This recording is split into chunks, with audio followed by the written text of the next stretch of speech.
안녕하세요. 저는 궤양성 대장염에서 동반된 거대세포 바이러스와 C. 디피실 감염에 대해서 말씀드릴 연세대 감염내과 김정호라고 합니다. 궤양성 대장염은 잘 아시다시피 만성염증으로 인한 면역 저하 상태가 유발될 수 있습니다. 그리고 잦은 시술, 검사, 수술 등으로 인해서 미생물 노출 기회가 증가하게 되고 또한 장내 미생물종 불균형의 위험 역시 존재합니다. 또한 궤양성 대장염을 치료하기 위해서 복약하시는 약 중에는 일부 약제가 면역 저하를 일으킬 우려가 있습니다. 대표적으로 부신피질 호르몬제에 해당하는 솔론도라든지 혹은 면역 조절제인 아자시오프린, 사이클로스포린, 메소트렉세이트, 그리고 최근에 많이 사용되는 생물학적 제제인 인플렉시맙이나 아달리몬밥 같은 약들도 면역을 조절해서 면역 저하가 생길 위험이 있습니다. 이런 여러 가지 경우로 인해서 거대세포 바이러스와 클로스트리디스 디피실 감염 위험이 궤양성 대장염 환자에서는 증가할 수 있습니다. 다음은 거대세포 바이러스가 뭔지 말씀드리겠습니다. 거대세포 바이러스는 영어로는 사이토메갈로바이러스, 약자로 CMV라고 하는 헤르페스 바이러스과에 속하는 DNA 바이러스고, 전 세계적으로 광범위하게 분포하고 있고 우리나라 같은 경우도 대부분 유소년기에 거대세포 바이러스 감염에 노출이 되게 됩니다. 그래서 감염 이후 생기는 항체 양성률은 이미 3세 때 80%, 6세 때 90%에 달하고 성인이 되면 97에서 98%로 거의 모든 성인은 거대세포 바이러스에 감염된 적이 있다고 할 수 있습니다. 이렇게 거대세포 바이러스가 감염이 되게 되면 이후에 이 거대세포 바이러스는 우리 인체의 세포에서 잠복 감염을 유지합니다. 다만 정상적인 면역 반응을 유지하는 경우는 처음에 감염이 됐을 때 그리고 재활성화 됐을 때 모두 면역 반응으로 쉽게 억제돼서 문제를 일으키지 않습니다.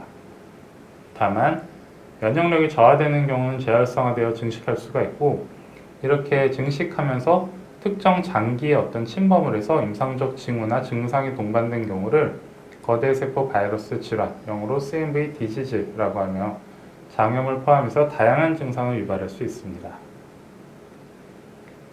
그러면 궤양성 대장염에서 동반된 거대세포 바이러스 감염의 특징에 대해서 말씀드리겠습니다. 이 거대세포 바이러스의 어떤 잠복 감염, 즉 감염된 이력 자체는 궤양성 대장염 환자나 일반 인구에서 차이는 없습니다. 어차피 대부분 다 감염되어 있기 때문에 그런 것이고요. 다만 활동성, 즉 문제가 되는 CMV, 즉 거대세포 바이러스 감염은 궤양성 대장염 환자에서 일반 인구보다 높은 발생을 보입니다. 우리나라에서 진행된 연구 결과에 따르면 급성 중증 궤양성 대장염 환자의 CMV 감염은 약 43%, 특히 스테로이드 저항성 환자에서는 67%로 높은 상관관계가 확인되었습니다. 따라서 급성 중증 궤양성 대장염 환자에서 특히 스테로이드 저항성이 있는 경우 CMV 감염에 대한 가능성을 고려해야 하겠습니다. 나타날 수 있는 임상 증상으로는 궤양성 대장염에서 동반된 CMV 감염의 주요 증상은 혈변, 설사, 복통, 열감, 피로감, 그리고 식욕 감소 등으로 사실 이런 증상들 자체는 급성 궤양성 대장염의 증상과 유사하기 때문에 임상 증상만으로 CMV 감염 여부를 예측하기에는 어려움이 있습니다.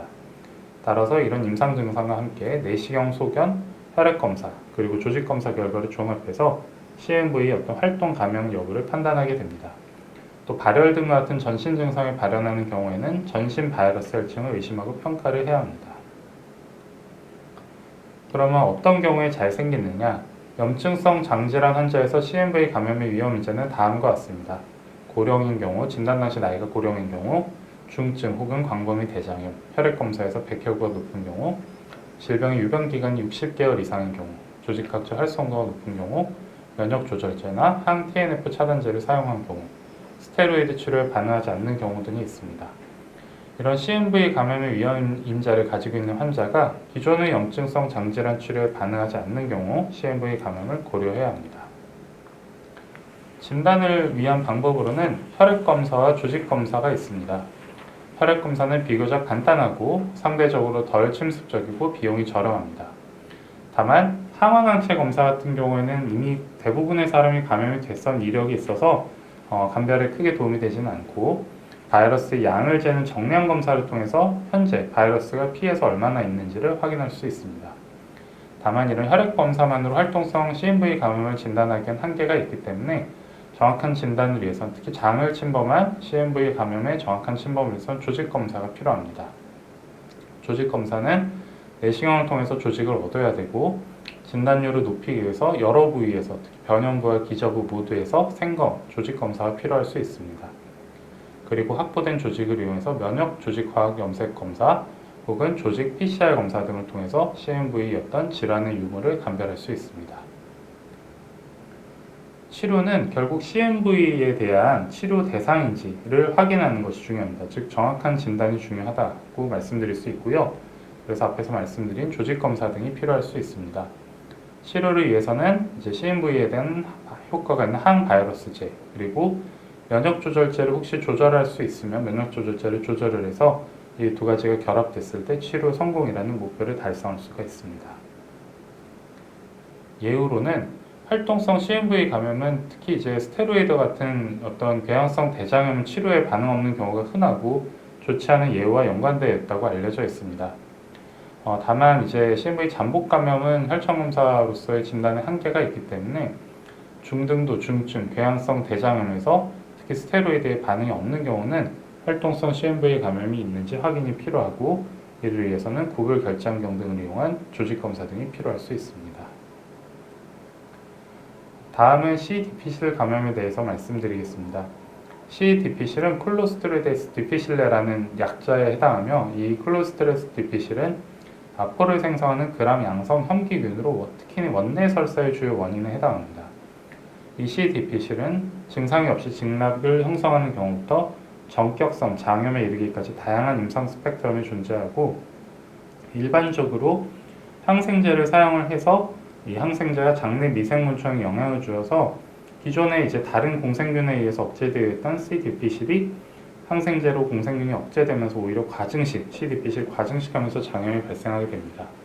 그래서 우측의 그림을 보시면 정상적으로 이제 장에 세균이 원래 있습니다만 항생제 치료하면 이런 어떻게 보면 공생균 혹은 유익균이 줄고 평소에 이런 균들에 의해서 억제되어 있던 C. 디피실이 과증식하면서 설사 및 장염을 유발하는 게 감염의 어떤 일반적 발생 기전이라고 할 수 있습니다.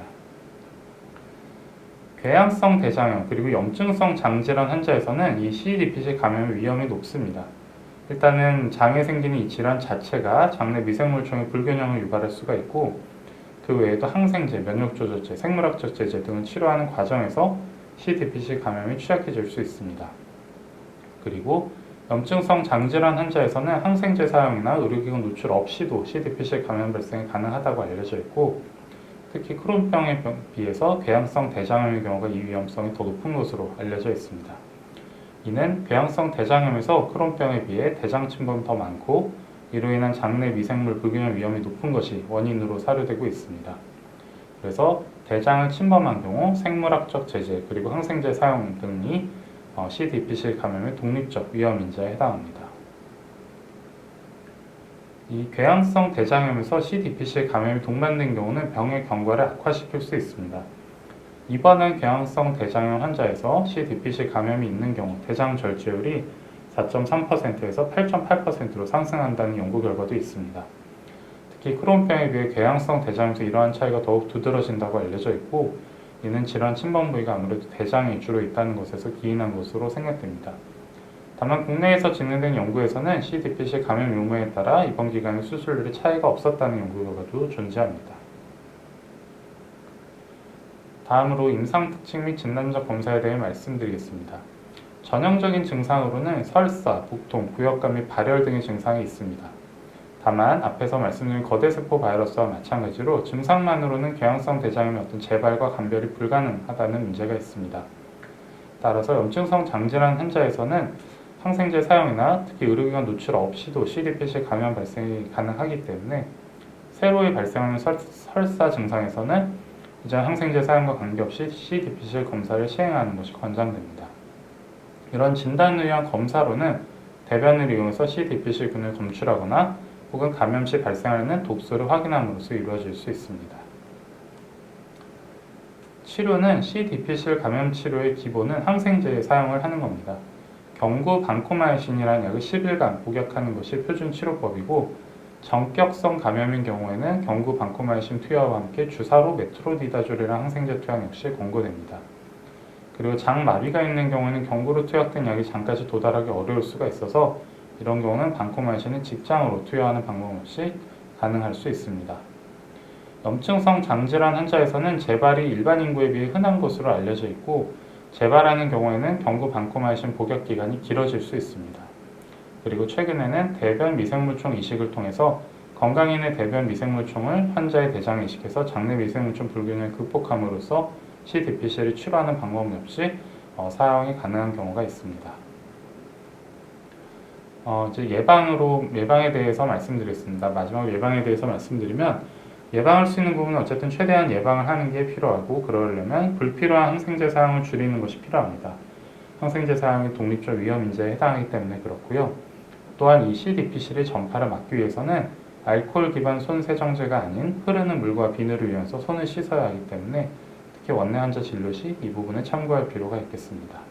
네, 이상 궤양성 대장에서 발생한 거대세포 바이러스와 CDPC 감염에 대해서 말씀드렸습니다.